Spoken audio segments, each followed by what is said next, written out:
கிறிஸ்துவில் அன்பார்ந்த சகோதர சகோதரிகளே, இன்றைய தினம் நாம் லூர்து அன்னையினுடைய விழாவை கொண்டாடுகிறோம். இந்த தினத்திலே உலகம் முழுவதிலும் இந்த விழாவானது சிறப்பாக கொண்டாடப்படுகிறது.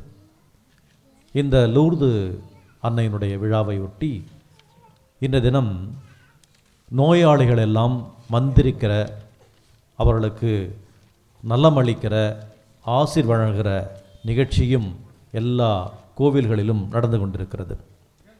லூர்து மலை கெபியிலே அன்னை மரியாள் காட்சி கொடுத்த பிறகு அன்றிருந்து இன்று வரை இந்த நாளிலே நோயாளிகளுக்காக மன்றாடி அவர்களுக்காக நலம் பெற வேண்டி இறைவன் தன்னுடைய தாய் அன்னை மரியாள் வழியாக ஆசைகளை வழங்கி கொண்டிருக்கிறார். எனவே நமது பங்கிலும் லூர்து அன்னையினுடைய திருவிழாவை கொண்டாடுகிறோம். அதன் நினைவாக இன்றைய தினம் சிலுவை பாதனுடைய ஸ்தலங்களெல்லாம் மந்திரிக்கப்பட்டன. இங்கே அமர்ந்திருப்பவர்களில் நிறைய பேர் லூர்து என்ற பெயரை தாங்கியிருப்பீர்கள். நம்முடைய பங்கு தந்தைக்கும் லூர்து ஜெரார்ட் என்ற பெயர் இருக்கிறது. அவரும் இன்றைய தினத்திலே அன்னை மரியாளுடைய பெயரை தாங்கியிருப்பதனால் அவரும் இன்றைய தினத்திலே பெயர் கொண்ட விழாவை கொண்டாடி கொண்டிருக்கிறார்கள். எனவே பங்கு தந்தைக்கும் இங்கே யாரெல்லாம் லூர்து அன்னையுடைய பெயர் தாங்கியிருக்கிறீர்களோ, குறிப்பாக மரியான் சைனுடைய உறுப்பினர்கள் அனைவருக்கும் இன்றைய தினத்திலே திருவிழா நல்வாழ்த்துக்களை தெரிவித்துக் கொள்கிறேன். ஹாப்பி ஃபீஸ்ட், எல்லாருக்கும் ஹாப்பி ஃபீஸ்ட். இன்றைய தினத்திலே வாசிக்கப்பட்ட இந்த நற்செய்தியிலே, அருளப்பர் நற்செய்தி 2ஆம் அதிகாரத்திலே இயேசுனுடைய முதல் புதுமையை நாம் வாசிக்க கேட்டோம். கானா ஒரு திருமணத்திலே தண்ணீரை திராட்சரசமாக மாற்றியது அந்த முதல் அருள் அடையாளம். அருளப்பர் நற்செய்தியிலே முதல் அவருடைய நற்செய்தி முழுவதுமாக பார்த்தால் 7 புதுமைகள் தான் ஒவ்வொன்றாக அருளப்பர் அடுக்கி கொடுப்பார். 7 புதுமைகள் தான் வரும். ஒவ்வொரு புதுமையினுடைய இறுதியிலும் அந்த அருள் அடையாளத்தை பார்த்தவர்கள் இயேசுவில் விசுவாசம் கொண்டு அவருடைய சீடராக மாற வேண்டும் என்ற அந்த வரி இருக்கும். இதுவே இயேசு செய்த முருள் அடையாளம். இது கலிலேயாவில் காண நிகழ்ந்தது. இதன் வழியாக அவர் ஆட்சியை வெளிப்படுத்தினார். அவருடைய சீடரும் அவருடன் நம்பிக்கை கொண்டனர். யாரெல்லாம் இயேசுடைய அந்த புதுமையை அனுபவிக்கிறார்களோ, பெற்றுக்கொள்கிறார்களோ, அந்த புதுமையை பார்க்கிறார்களோ, அவர்கள் இயேசுவிடம் விசுவாசம் கொள்ள வேண்டும். அதுதான் அருளப்பர் அந்த 7 அருள் அடையாளங்களை அவருடைய நற்செய்தியிலே ஒவ்வொன்றாக சொல்வார். ஒவ்வொரு புதுமை முடிந்த பின்பும் அவர்கள் இயேசுவில் விசுவாசம் கொண்டார்கள் என்ற அந்த வரி வரும். எனவே இன்றைய தினத்திலே அன்னை மரியாள் முதலாக தன்னுடைய மகனை அழைத்து கொண்டு இந்த திருமணத்தை செல்கிற பொழுது திருமணத்திலே ஒரு இக்கட்டான நிலை. அங்கே பரிமாறப்படுகிற ரசம் தீர்ந்து போகிறது. அது அந்த திருமணத்தை நடத்தவர்களுக்கு ஒரு இழுக்கு, ஒரு இக்கட்டான சூழ்நிலை. அவருடைய இந்த நிலையை கண்டு அன்னை மரியாள் தானாக முன்வந்து தன் மகன் இயேசுவிடம் அவர்களுக்கு உதவும், ரசம் தீர்ந்து விட்டது என்று மட்டும் சொல்கிறார். இயேசுனுடைய பதில், நான் என்ன செய்ய முடியும், எனக்கு இன்னும் நேரம் வரவில்லையே. அதுதான் இயேசுனுடைய பதில். இருப்பினும் அன்னை மரியாள் அவர்களுக்கு உதவ வேண்டும் என்ற அந்த அன்பு கட்டளை ஏற்று அவர்களுக்கு உடனடியாக அந்த 6 கல் தொட்டிகளிலே தண்ணீர் நிரப்ப செய்து அதை ரசமாக மாற்றி முன்பு சுவைத்த ரசத்தை விட தரம் உயர்ந்த மிகவும் சுவைவாய்ந்த ஒரு ரசத்தை அங்கே புதுமையாக மாற்றி தருகிறார். இதால் முதல் அருள் அடையாளம். இந்த அருள் அடையாளத்தை பார்த்த பிறகுதான் பலர் அவரில் விசுவாசம் கொண்டார்கள் என்று வாசிக்கிறோம்.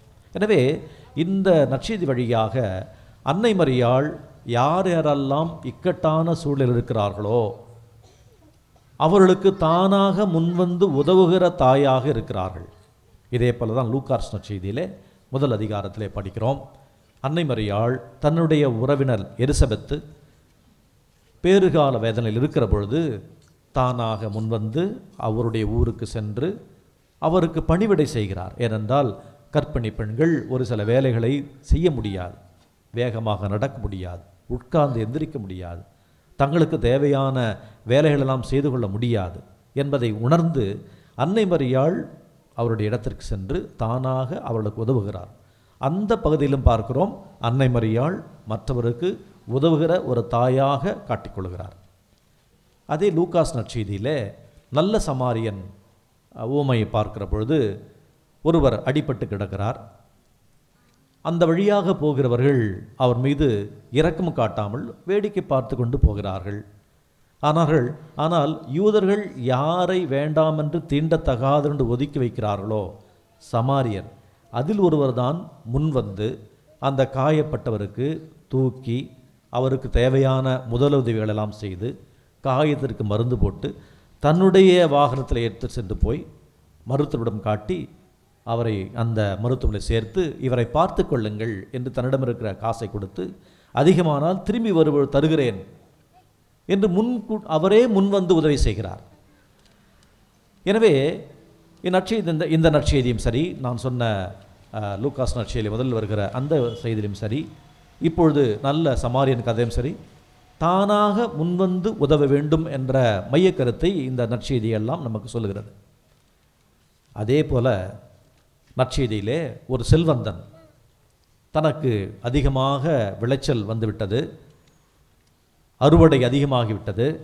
எனவே அந்த அறுவடை தானியங்களை எல்லாம் கொட்டி வைப்பதற்காக இடமில்லை, களஞ்சியம் இல்லை. எனவே அதை பெரிதாக கட்டி அறுவடை செய்த தானியங்கள் எல்லாம் கொட்டி வைத்து என்ன சொல்லுகிறான்? நெஞ்சே கவலைப்படாதே, வாழ்நாள் முழுவதும் எந்த கவலை இல்லாமல் நீ வாழலாம் இது தனக்குள்ளே சொல்லிக் கொண்டதாக நற்செய்தியில் படிக்கிறோம். கடவுள் அவனுக்கு சொல்லுகிற வார்த்தை, முட்டாளே. அவன் நிறைய சொத்து சேர்த்து வைத்ததனால் கடவுள் அவரை முட்டாளே என்று சொல்லவில்லை. களஞ்சியத்தை பெரிதுபடுத்தியதால் அவனை முட்டாளே என்று சொல்லவில்லை. தனக்குள்ளே சொல்லிக்கொண்டான், அதுவும் பரவாயில்லை, ஆனால் தான் மட்டும்தான் வாழ வேண்டும், மற்றவரை பற்றி கவலை இல்லை. எப்பொழுது அவன் தன்னலமாக தன்னை பற்றி நினைத்து கொண்டு மற்றவரை பற்றி கவலைப்படாமல் நெஞ்சே நீ மகிழ்ச்சியோடு இரு என்று தன்னலத்தோடு வாழ்ந்தானோ அவனை பார்த்து தான் கடவுள் முட்டாளே என்று அழைக்கிறார். ஆக நம்முடைய வாழ்விலே அன்னை மரியாளைப் போல எப்பொழுதும் நம்மால் இயன்ற அளவிலே மற்றவருக்கு உதவி செய்ய முன்வருகிற பொழுது கடவுளால் பாராட்டப்படுவோம். இல்லை என்றால் அந்த செல்வந்தன் செய்தது போல தனக்குத்தானே நெஞ்சே மகிழ்ச்சியோடு இரு என்று தன்னலத்தோடு செயல்பட்டதனால் கடவுள் அவனை முட்டாளே என்று அழைத்தார். ஆக நம்முடைய வாழ்விலே மற்றவருக்கு உதவி செய்ய முன்வரவில்லை என்றால் அந்த செல்வந்தனைப் போல நாமும் தான் முட்டாள் என்று அழைக்கப்படுவோம்.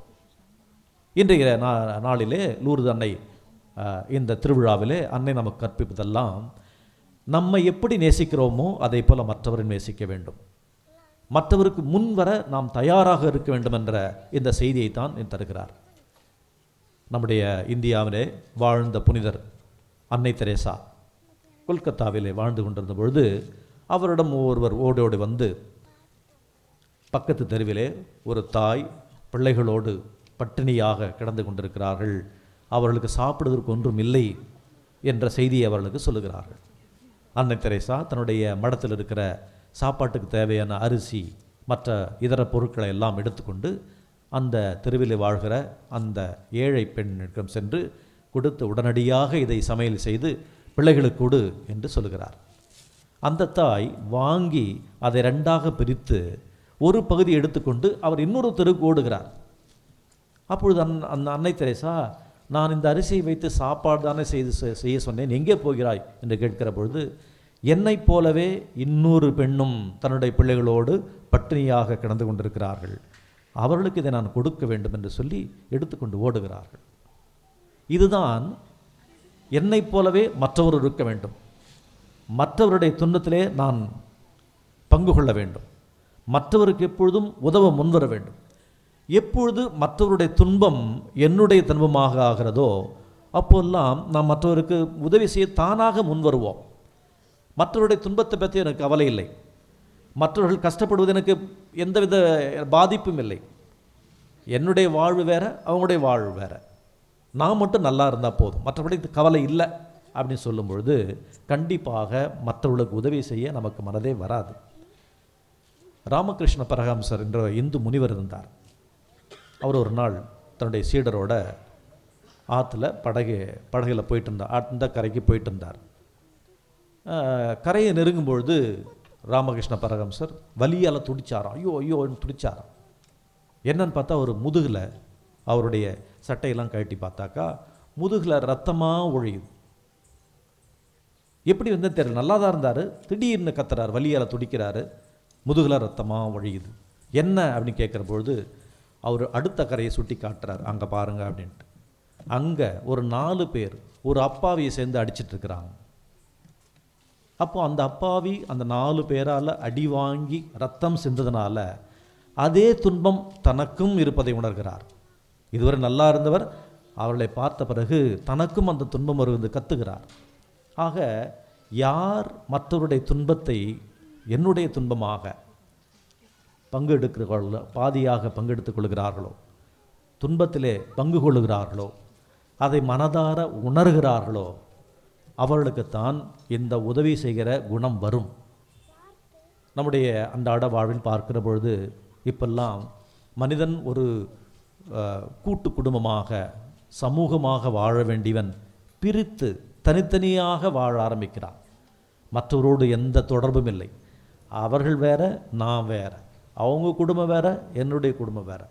இதுதான் கொஞ்சம் கொஞ்சமாக உலகம், இந்த குடும்பம், உலகம் என்ற குடும்பம் தனித்தனியாக அப்படியே பாட்டாக பிரிஞ்சிட்டே இருக்கிறத பார்க்குறோம். மற்றவருடைய அக்கறையில், மற்றவருடைய நலனில் எந்தவித அக்கறையும் காட்டாமல் அவங்க வேற, நான் வேற, இந்த மனப்பக்குவம் தான் இப்பொழுதெல்லாம் அப்படியே பரவலாக இருக்குது. அதனால தான் மற்றவங்க கஷ்டப்படும் பொழுது அதை பார்த்து நம்ம ஐயோ பாவம் அப்படின்ற ஒரு இளகிய மனசு, ஒரு வார்த்தை கூட வரமாட்டுது. யாருக்கு வரதில்லை, நான் இருந்தால் போதும். ஒரு பணக்காரர் இருந்தான். அந்த பணக்காரர் யாருக்கு காசை கொடுக்க மாட்டான், நல்லா சேமித்து வச்சு சாப்பிட்டுருப்பான், வட்டி வாங்கி சாப்பிட்டுருப்பான். அப்போ ஒரு அறிஞர் வரார்.